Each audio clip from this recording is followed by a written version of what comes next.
Custo de vida, emprego e desemprego, cesta básica, tarifas públicas, salário mínimo. Agora, na Brasil Atual, a análise do DIEESE. E nós vamos conversar agora com a coordenadora de pesquisas do DIEESE, Patrícia Pellatieri. Bom dia, Patrícia. Bom dia, Glauco. Patrícia, ontem nós tivemos o IBGE divulgando dados referentes ao mês de junho, afirmando que havia 14.800.000 pessoas afastadas do trabalho, sendo que quase metade desse contingente, 7.100.000, 48,4%, estava sem remuneração. Como que você vê esses dados, né, que mostram parte do impacto desse contexto da pandemia no mercado de trabalho brasileiro e também, em função disso, a gente vê que existe uma necessidade muito grande de mais ações do poder público justamente para minimizar esses impactos, Patrícia? Não tenha dúvida, Glauco. Acho que é bom a gente começar dizendo o que é essa pesquisa, né? Porque há muita confusão. O IBGE, ele resolveu, né, por solicitação, inclusive, do Ministério da Saúde, fazer uma pesquisa especial que ele está chamando de PNAD Covid-19, que tem o objetivo de captar as informações sobre a pandemia, sobre contágios, é muito voltado para a área da saúde. Mas como ele utiliza a mesma base amostral da PNAD contínua, então eles também fazem uma tomada sobre o mercado de trabalho. E é interessante porque ele traz alguns elementos que é muito difícil de captar na PNAD contínua. E esses últimos resultados, eles, na verdade, eles refletem aí a tragédia que vive os trabalhadores brasileiros. Na verdade, as estatísticas estão em acordo, vamos dizer, com o que a gente vê na realidade, lamentavelmente, né? Então, em junho, é isso que você disse, eram 14.800.000 pessoas afastadas do trabalho, sendo que quase metade delas sem nenhum rendimento, né? Aí nós vamos olhar quem são a maior parte dessas pessoas, né? A maior proporção desses trabalhadores afastados são as domésticas sem carteira, daí seguidos por, incrivelmente, empregados no setor público sem carteira, o que mostra já também uma precarização do trabalho, que era o dos mais protegidos, né? Depois vem trabalhadores na iniciativa privada sem carteira e os conta próprias, aí todos, né? Então, a gente vê que os mais afetados são justamente aqueles segmentos mais vulneráveis do mercado de trabalho, que aumentou muito de 2016 para cá, com toda a flexibilização que vem acontecendo na legislação trabalhista e com a crise econômica, a estagnação econômica que a gente vinha vivendo já nos últimos anos. Também um dado muito importante que aparece é que quase 18 milhões, 17 milhões e 800 mil pessoas não procuraram trabalho por conta da pandemia ou por falta de trabalho na localidade. E aí, quem são essas pessoas? De novo, mais da metade, né, quase 70%, é de cor preta ou parda, com uma maior concentração nas pessoas com o ensino fundamental completo e o médio completo.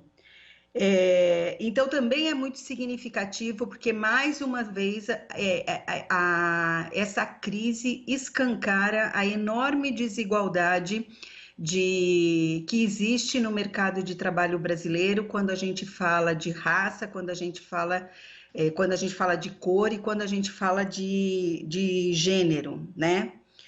Dos ocupados, tem muita gente ficou afastada ou perdeu os seus empregos, mas mesmo aqueles que mantiveram os seus trabalhos, né, os que estão ocupados e não afastados, eles quase 30%, né, 27,3%, portanto, quase um terço desses ocupados receberam menos do que o habitual, né? Então, e trabalharam menos horas também do que o habitual, que significa também uma perda de renda bastante significativa. Nós estamos falando aí de uma perda, em média, em torno de 16,6%, mas mais da metade desses trabalhadores tiveram uma perda no rendimento na ordem de 50%.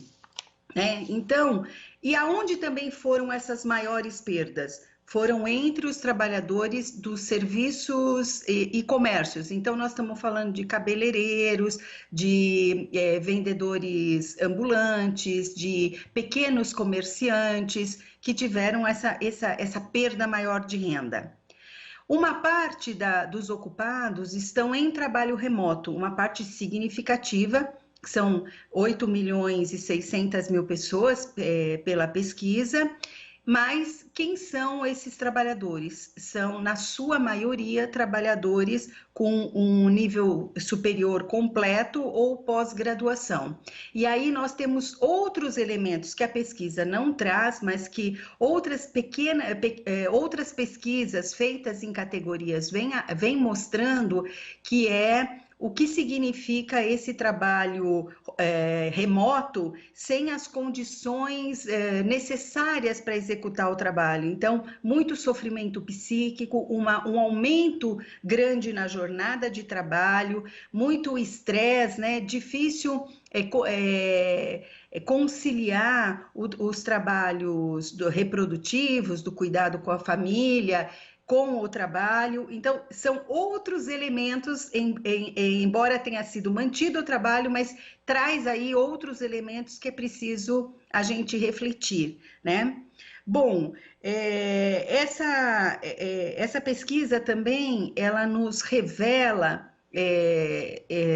questões sobre categorias que a gente não tem nas pesquisas tradicionais, né? Como o caso, por exemplo, dos entregadores de mercadoria, né? Então, nós estamos falando aí dos entregadores do Rappi, do iFood, né? Do Uber, e que são, na sua maioria, composta por jovens, homens, negros, e que também, incrivelmente, eles teve um aumento nesse tipo de trabalho, mas eles tiveram um rendimento inferior aí ao que eles costumavam receber, né? Em torno de 18%. E isso pode ter muito a ver com a opção de muitos trabalhadores que perderam os seus empregos, como estratégia de sobrevivência, terem se cadastrado nessas plataformas para trabalhar. Então, isso fez com que quem já estava nesse ofício perdesse, embora trabalhe muito, perdesse aí a sua renda também nesse contexto. E também contradizendo aí todas as necessidades, nós temos também na categoria de médicos, enfermeiros, profissionais da saúde de nível superior, aí com uma composição diferente dessa que a gente vem dizendo. Nós estamos falando das profissões melhor remuneradas, mais estruturadas. Nós temos aí um perfil de 80% de mulheres, com apenas 33% de negros, né? Mas mesmo aí, nesse segmento, houve uma perda do rendimento de em torno de 20%. Bom, por fim, a pesquisa também traz que 43% dos domicílios receberam o auxílio emergencial. Isso significa Isso mostra, né, o quanto a população brasileira ela está empobrecida, ela já estava empobrecida antes da pandemia e a crise, esse estado pandêmico, na verdade, ele aprofunda esse empobrecimento e escancara algo que os analistas chamavam aí de um país muito empreendedor. Na verdade, era muito mais uma estratégia de sobrevivência, são modos de como você vive no mercado de trabalho desestruturado, do que propriamente uma opção por empreender. Bom, acho que nós podemos. É muito difícil a gente prever aí o que mais pode, o quanto isso ainda pode piorar, ou se nós começamos a ter alguma melhora, porque se você comparar com os dados de maio da mesma pesquisa, tem alguns elementos que mostram uma pequena retomada, então, de quem estava afastado do trabalho e começa a voltar com essa flexibilização do isolamento. Mas o que é certo, assim, o que nós podemos afirmar é que os efeitos dessa crise no mercado de trabalho, eles devem perdurar ainda por um longo período. E como você mostrou, né, Patrícia, com base nos dados do IBGE, são os grupos social e economicamente mais vulneráveis que acabaram pagando a conta, que acabaram tendo mais impactos. Isso mostra justamente essa questão da necessidade de termos aí mais ações por parte do poder público, como o próprio auxílio emergencial, que as pessoas que dependem dele não sabem se vai continuar tendo daqui a 2 meses. Lembrando que o governo queria que o auxílio emergencial fosse de R$ 200, isso foi remodelado para R$ 600 nas discussões do Congresso Nacional. Então é necessário que haja uma intervenção mais forte por parte do Estado em relação a isso, a garantir a sobrevivência, a dar um horizonte, inclusive, para essas famílias que estão mais precarizadas ainda em função do mercado de trabalho que já era precário antes da pandemia. Não há dúvida, Glauco, não há como sair dessa situação de crise se nós não tivermos medidas políticas, um projeto, na verdade, mais do que políticas, um projeto de desenvolvimento, como diversos países estão fazendo, com uma intervenção robusta do Estado em termos de política, não só de investimento e de promoção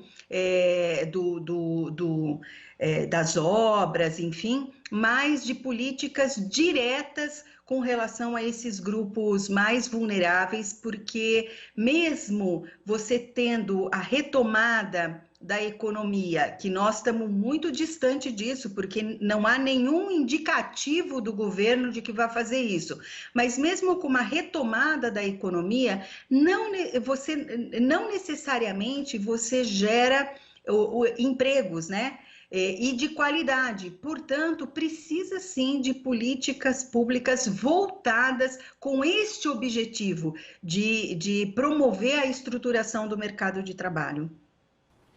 Tá certo, Patrícia. Muito obrigado pela sua participação aqui no Jornal Brasil Atual e até a próxima. Até mais.